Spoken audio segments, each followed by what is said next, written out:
თანასო მეგობრებო, რეკლამიდან დავბრუნდით და ბატონი მამუკა ბაგრატიონი გააგრძელებს თავის სიტყვას და მე გკითხვით გადავალ ბატონ მამუკასთან. ეს უკვე აღნიშნეთ თუ რამდენად აუცილებელია უფლის რწმენა და დიდება მისი ქრისტესი. ეხლა აქედან გამომდინარე ბაგრატიონების შესახებ მათ წარსულზე, მათ მომავალზეც კი თქვენ თვითონ რაც სურვილით გაქვთ რომ ჩვენ ქართველ მაყურებელს დაელაპარაკოთ ზოგადად სანამ შეუდგებით აი თქვენ გადაცემებს ჩვენს ტელევიზიაში რითი დავაინტერესებთ ესე ვთქვათ ახალგაზრდობას და ყველას მათ შორის მოგახსენებთ ესე იგი ზუსტად ბაგრატოვანთა დრო რომელიც გავა ტელეკომპანია დროის ეთერით ეს იქნება გადაცემა სადაც ჩვენ საზოგადოებას ვეტყვით თუ ვინ იყვნენ ბაგრატიონები, ნუ ეს უკვე აღნიშნე, მაგრამ მინდა რომ უფრო აი ქრონოლოგიურად მივყვე ამას. იქნება, ესე იგი, ისტორიულ დოკუმენტურ წყაროებზე დაყრდნობით სრული ინფორმაცია. თუ საიდან მოდიან, როგორ საქართველოს ისტორიის ფაქტიურად შეიძლება ითქვას 1500 წელიწადში აი როგორც შეზრდილები არიან, შეზრდილია ერთმანეთში ბაგრატოვანთა ისტორია და საქართველოს ისტორია. ნამდვილ ისტორიას, ხო? არა გადაკეთებულ სწორად ჩვენ ბევრჯერ აღნიშნეთ. აი, სხვათა შორის ეს დოკუმენტური ბაზისი თქვენ გაგაჩნიათ, ხო? აბსოლუტურად გაგვაჩნია. ბაგრატოვანთა სახლის ისტორიკოსი გახლავთ იოსებ ბიჭიკაშვილი, რომელიც არის, ვიტყვიან, გენიალური ადამიანი და გენიალური ისტორიკოსი და ექსპერტი, რო ვიტყვიან, ამ საკითხში. და აბსოლუტურად ყველა ინფორმაცია რომელიც გავა ჩვენს გადაცემაში იქნება დაყრდნობილი ზუსტად ამ მეცნიერულ და ისტორიულ წყაროებს.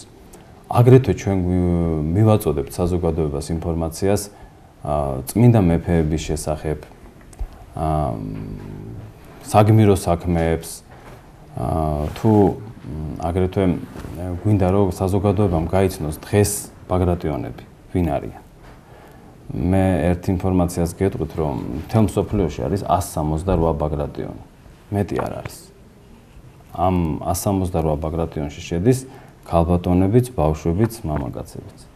და ისიც ვინც დედის გვარზეა.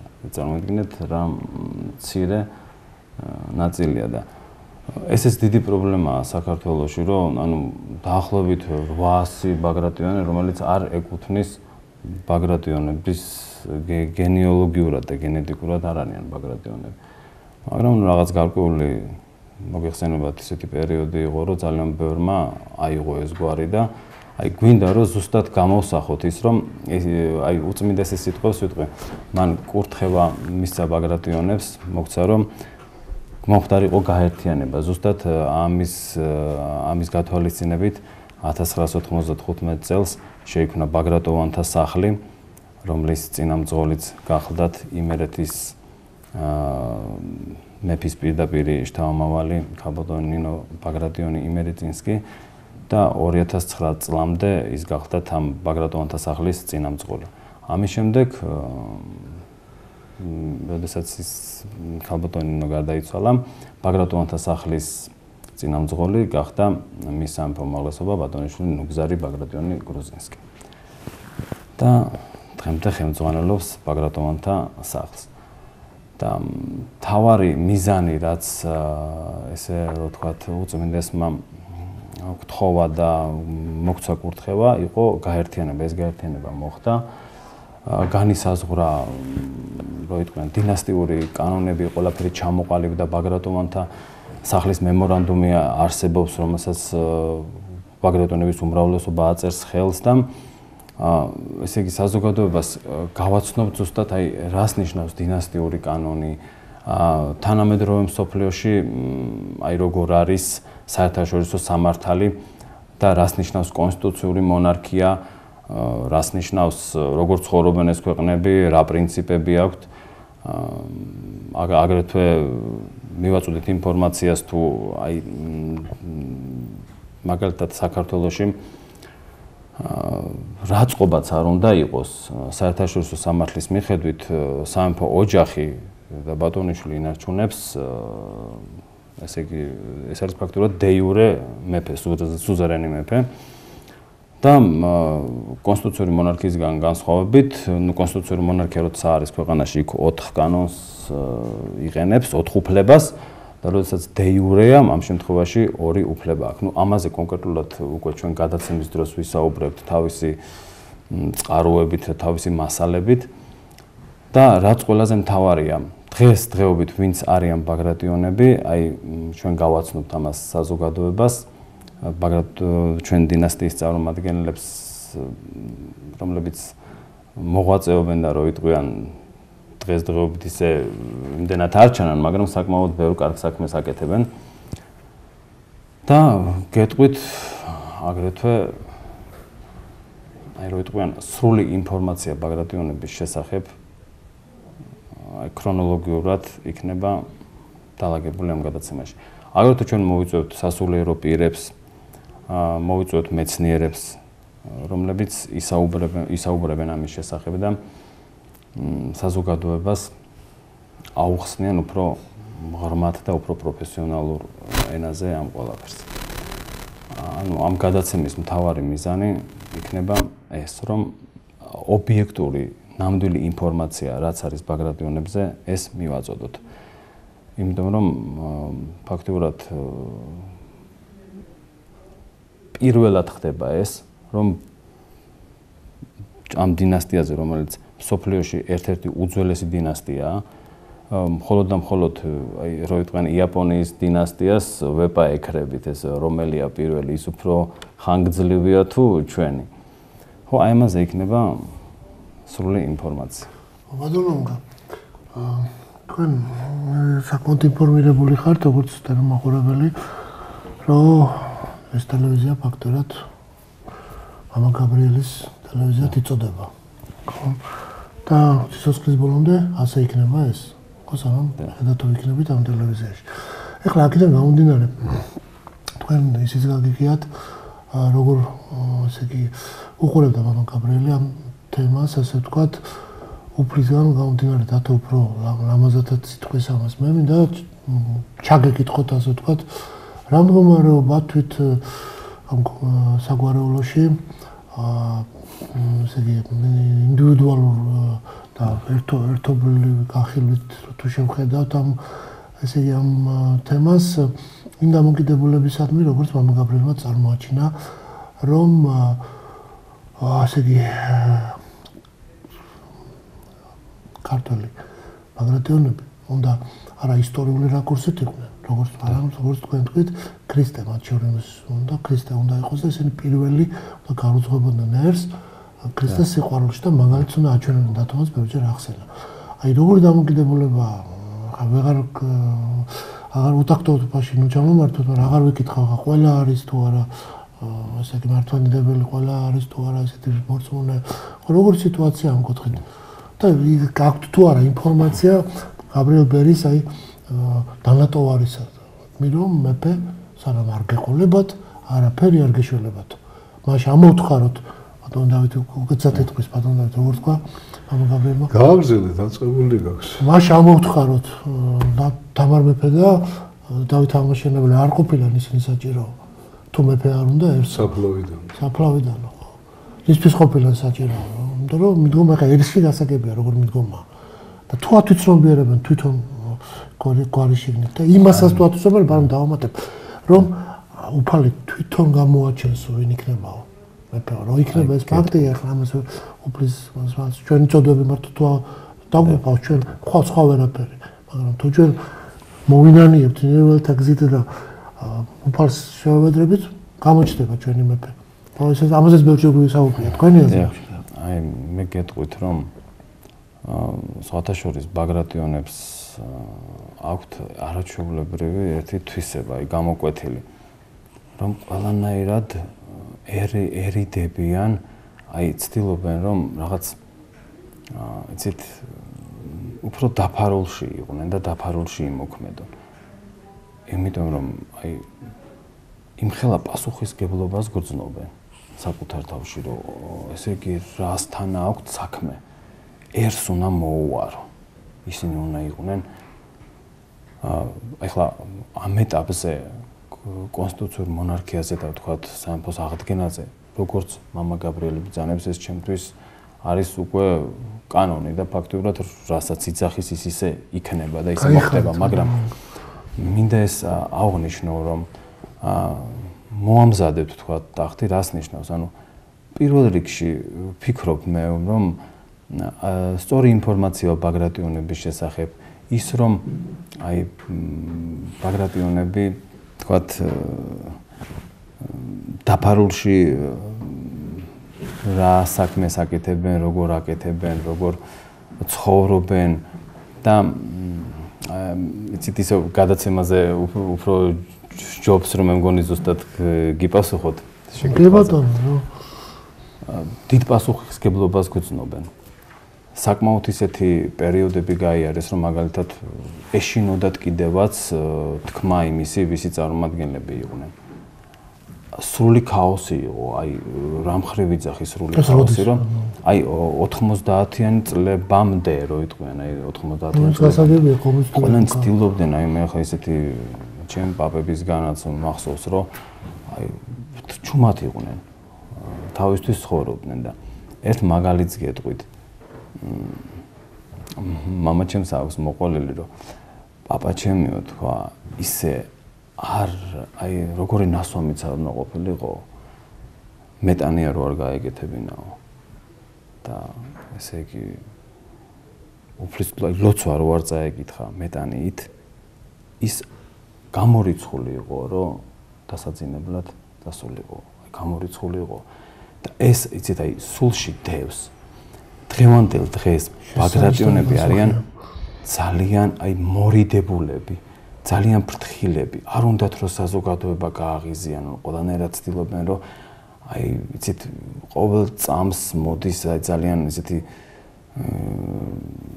ძალიან ცუდი ნეგატიური ინფორმაციები ისმის სხვადასხვა მედია საშუალებებიდან და ცდილობენ რომ რაღაც აი ახლა მეფე ხა გვაკლია და ახლა ანუ აქ კულტურულ მემკვიდრეობაზეა ლაპარაკი ჩვენ ბაგრატიონებს გვინდა რომ კულტურული მემკვიდრეობის სტატუსით ქვეყნისთვის გავაკეთოთ ძალიან კარგი საქმეები მოუვაროთ ჩვენ ფესვებს ახალგაზრდობას განსაკუთრებით მივცეთ ინტერესი იმის რომ მათ საკუთარი ფესვები არ დაივიწყონ აქედან რა თქმა უნდა საკუთარ ფესვებზე როცა ლაპარაკი ჩვენი ისტორია აი ერთ გამონათქვამს ვიტყვი ჩვენ ქრისტიანობამდე სანამ შემოვიდოდა ქრისტიანები ვიყავით ბუნებით აი თუმცა გამზადდა აი რაღაც ისეთი ნუ მათანებერიდან მოსული იქ ხო მაგას თერასაც გამოვითარეთ რაღაც გქონდა ეგ თითქოს აი რაღაც რო გადავხედოთ ისტორიას რომ აი რაღაც პრინციპები იყო რომელიც ფაქტიურად ქრისტიანობას შევისისულ ხორცს ვცეთ ჩვენ და ასე რომ დღევანდელ დღეს ბაგრატიონები არიან მორიდებულები, ცდილობენ რომ საზოგადოება არ გააღიზიანონ, ცდილობენ რომ თავიანთი საქმე აკეთონ დაფარულში. და ჩვენ საზოგადოებას გვინდა მივაწოდოთ რო იტყვიან სწორი ინფორმაცია, მართალი ინფორმაცია, უბრალოდ ინფორმაციის დონეზე. მათ იცოდნენ ვინ არიან ბაგრატიონები, რომ მათ შეუძლიათ იამაყონ რომ სოფლიოში ყველაზე დიდი დინასტია ყავთ, ყველაზე უძველესი დინასტია, როგორც ჩვენ ბაგრატიონებმა უნდა ვიამაყოთ ნებისმიერი ქართველით, ნებისმიერი იმ ადამიანით, რომელიც ქვეყნის სამსახურში იდგა. ასათიანებით და გეორგობიანებით, არა? რა თქმა უნდა, ამითი უნდა ვიამაყოთ, ანუ დინასტია, რომელიც ეს ხალხის სურვილი არ ყოფილა, ხომ, რომ აი უბრალო ხალხს მეფე უყვარდა. და ეხლა იმიტომ არ უყვარდა მეფე, რომ ის ჩაგურელი იყო და ესეთი სტერეოტიპებია შექმნილი და აი ზუსტად ჩვენი გადაცემის წყალობით, რო იტყვიან, თქვენი გვერდში დგომით, ჩვენ ამ ინფორმაციას მივაწვდით საზოგადოებას. და გვინდა რომ ქართველებმა იამაყონ თავიანთი დინასტიით. აი ეს გვინდა. და თვითონ მოითხოვონ, რომ სულ ამ სიმდაბლეში და თამდაბლობაში კი იქნებით მერეც რომ გამოჩნდებით არენაზე, მაგრამ უკვე აღარ არის ის დრო, რომ მხოლოდ ესე თქვა დაფარულში იყოთ და არავისი ის არ გინდოდეთ, რომ არავის არ შეშფოთდეს. შეშფოთდეს კი არა, მე ვიტყოდი. ისეთი უკვე ძიმე და ბოლო დრო არის, რომ უკვე დრო არის გამოფხიზლები ჩვენი ერისა. მე მგონი ბაგრატიონების უნდა მიიღონ ბაგრატიონებმა ამაში დიდი მონაწილეობა უკვე რეალურად ქვეყნის სამსახურში რო ჩადგნენ და ერმაც უნდა გაიგოს დადგა იმის დრო, რაც ამათმა თამდაბლობით დააკეთეს და ბევრი კეთილი საქმეები უკვე დაუდგათ დრო, რომ სწორედ ღმერთი დამდაბლებულს ამაღლებს, აბა რა გონიათ, იმათ კი არ ამაღლებს, ის მათ თათხავს და განიკითხავს და გმობს და ერში წარმოაჩინებს თითქოს რომ როგორც ცუდი გვარი. აი სწორედ მაგინებლები არიან ცუდები, პირიქით მე რომ მკითხო რა. იმიტომ რომ ესენი წყნარად არიან, თავისთვის არიან, კეთილ საქმეს აკეთებენ, ქველმოქმედებებს თავიანთი ფონდები თუ რაც საშუალება გააჩნიათ 200 კაცზე მეტი არ ყოფილა, ხო? 168. წარმოგიდგენია და სირცხვილი არ არის 4 მილიონმა ქართველმა 200 ბაგრატიონს ძირი გამოუთხაროს. ღმერთის წინაშე არ აქვს ცხენია კაცო ბოლოს დავფიქრეთ რა ანშიში არ აქვს ისა ან რაღაცა ისეთი კაცური თვისებები მართლა ხო არ გადაგვაგვარეს ისეთ დონეზე რომ დაგვავიწყდეს ჩვენი წინაპრები ჩვენი მეფეები აღმაშენებს აპასუხს გავცემთ იგივე ჩვენი დროის წმინდა მამა გაბრიელს დღედაღამერო ენაზე გვაკერია რა პასუხს გაცემთ დაგიბარა დალოცილები რომ ბაგრატიონი მეფე უნდა დადგეს საქართველოსშიო და რა პასუხს გაცემთ მარტო ალბათ რო ხდებით, მაშინ კი არ უნდა მიმართავდეთ მამა გაბრიელს. დავიჯეროთ რა წმინდა მან რაც თქვა. და ამიტომ აი ესე ვფიქრობ, თქვენი თამდაბლობა და თქვენი გვარის ეს სიმდაბლით მოყვანილი დღემდე თქვენი გვარი დიდებული საქმეა, მაგრამ უკვე სწორედ დადგა ის დრო, რომ დამდაბლებულს ამაღლებს უკვე უფალი კაცო. ესე არ შეიძლება სხვანაირად. აი თქვენის ნებართვით ერთს ვიტყვი კიდე. მე მინდა ტელემაყურებელმა საქართველოს მოსახლეობამ, საზოგადოებამ იცოდეს, რომ ბაგრატოვანთა სახლი, საქართველოს სამეფო სახლი არ წარმოადგენს პოლიტიკურ ორგანიზაციას, რომ დაიწყოს სიარული და ხალხს თხოვს, რომ არიქა აგვირჩიეთ, ეს მიუღებელია, ყოვლად წარმოუდგენელია. აი ეს არ გააჩნია. აქ მთავარი რა არის? ჩვენ გვინდა ჩვენ ქვეყანას ვემსახუროთ და ჩვენი კულტურულ მემკვიდრეობას მოუაროთ და ჩვენ ფესვებს მოუაროთ. იმიტომ რომ ხე ვერ გაიზრდება თუ ფესვები მას დაავადებულია. ჩვენს გვინდა ბატონო ჩემო. ჩვენს გვინდა აი ერის ძალიან დიდ ნაწილს იგივე უნდა რომ თქვენ ეს გააკეთოთ და ყველამ თქვენთან ერთად ვემსახუროთ ჩვენ უფალ იესო ქრისტეს და ჩვენ საყვარელ სამშობლოს. ღვთისმშობლის წილღეთ ქვეყანას.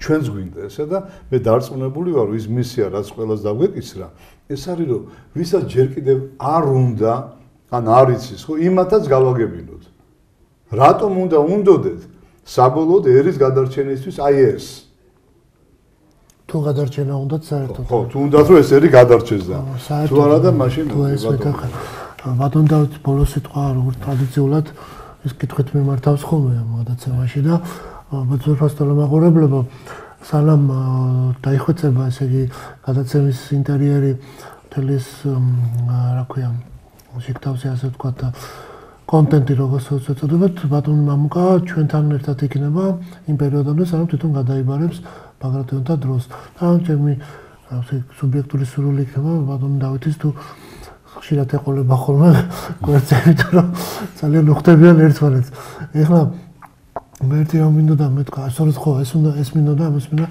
ხაზი გამესვა. ბევრი რაღაც შეიძლება გვარების წარმომავლობაზე მეთქვა, იმიტომ მომავალ გადაცემაში თუ სწრაფად გავაკეთებთ და დრო ცოტა გვაქვს. შეიძლება გვარების თაობაზე ძალიან საინტერესო კეთება ხარ მიქაელ ტარანგლის ფენომენი, სადაც თარგმნები ერთ-ერთ წინა მამის ესე იგი ხილვას და ბატონ დავითი ამას წაიკითხავს და იქ ისეთ რაღაცებს წავაწყლიო ერთი სული მაქვს, როდესაც ამას გამოვიტან საშკარაოზე. ელი. ანგელოზთა, ესე იგი ურიელი, გაბრიელი, მიქაელი, ელი უფლის სახელია. ისრაელი, ქართველი. ნავადავირია, რომ მივხევი ამ ყველაფერს. მაგრამ მე ვამაყობ რომ სამი იანი. აქაც რაღაცა უნდა იყოს ასე თქვა. ეს სიმბოლიკა ხო, მაგრამ თვითონ აი სატანიელი ყოფილა ადრე. და რომ დაეცა ელი მოცილდა და გახდა სატანა. ესეც მალხაზი მითხრა ჯერ და იმხელა რამეა დაფარული ქართულ თვითონ ენაში და ბაგრატიონის გვარსაც ექნება და რატომ ხავსი დატვირთას არა მარტო სიმბოლური.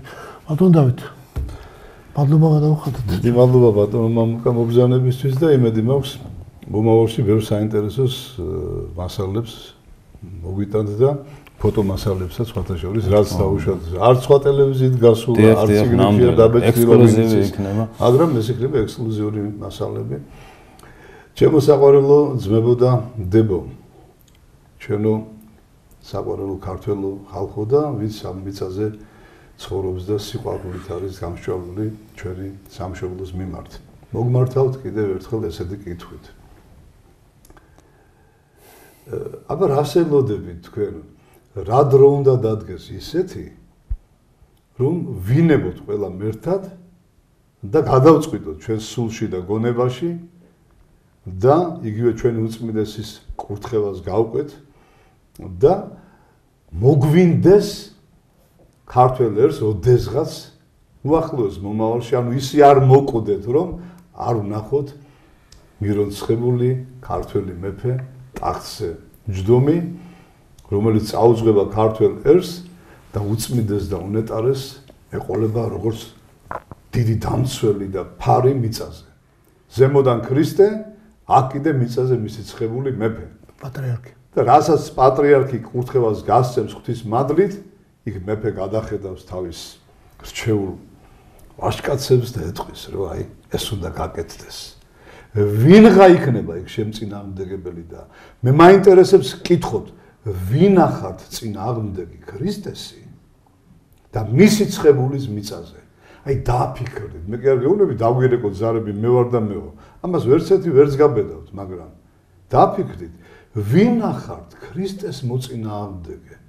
და თუ ხართ ესეთები, ილოცეთ, რადგან უფალი გუშინ დღეს და ხვალ იგივეა იესო ქრისტე და მისი დამარცხებელი არავინ არ არის. არც სათაშინა და არც ქვეშე ქვეყანისა და არსად. ამიტომ მოდით მოვეგოთ გონს, ყველა მერთად ჩავჭიდოთ ერთმანეთს ხელები და გაგახსენებთ, რომ უფალი არავის არ სჯის არანაირი ცოდვისთვის თუ ადამიანმა მოინანა და ისჯება მხოლოდ მაშინ ადამიანი და ერი, როდესაც ცოდვაზე იტყვის ეს არის კარგიო და მერე სხვებსაც ასწავლის აი ესე უნდა იცხოვროთ, ანუ ღმერთის მცნებების აწინააღმდეგოთ. მაშინ იწყება ღმერთისგან სასჯელი და ვფიქრობ, მიახლებულად ვართ აი ამ მდგომარეობას უკვე. გარკვეულად უკვე ვისჯებით ხოლმე, რადგან რაღაცებზე თეთრზე ვამბობთ შავიაო, შავზე ვამბობთ თეთრიაო, ტკბილზე ვამბობთ მწარიაო და მწარეზე ვამბობთ ტკბილიაო. ამაზე ქრისტემ წინ დაწინ თქვა. მე ბოლო ჟამს დაუშვებ უმართლო მოქმედებას და რადგან ჩემი გამოწვდილი ხელები არ მიიღეს, ანუ სიყვარული, დაუშვებ დაღუპვის ძეს კაცობრიობის თავზეო და თეთრს შავად დაზდებენო, შავს თეთრადო, ტკბილს მწარე და მწარეს ტკბილადო. და იფიქრეთ ამ უმართლო მოქმედებაში, ხომ არ ვართ უკვე შესულები და ხომ არ გგონია, რომ სწორი გზით ვცხოვრობთ და ცხონებისკენ მივდივართ. ვაი თუ ვიღუპებით, აბა კარგად დავფიქრდეთ. და ღმერთმა ინებოს მოგცეს მადლი საცხოვნებლად, კეთილი აზრები ღვთისგან, რომ გავარჩიოთ ბოროტი და კეთილი და ვცხონდებოდეთ სიყვარულით. დიდი მადლობა პატრიცებულო ტელემაყურებლები. მადლობა უფალს. მადლობა ჩვენ სტუმარს და თქვენ მადლობა. გელოდებით მომავალ შეხვედრამდე. დახვამდე.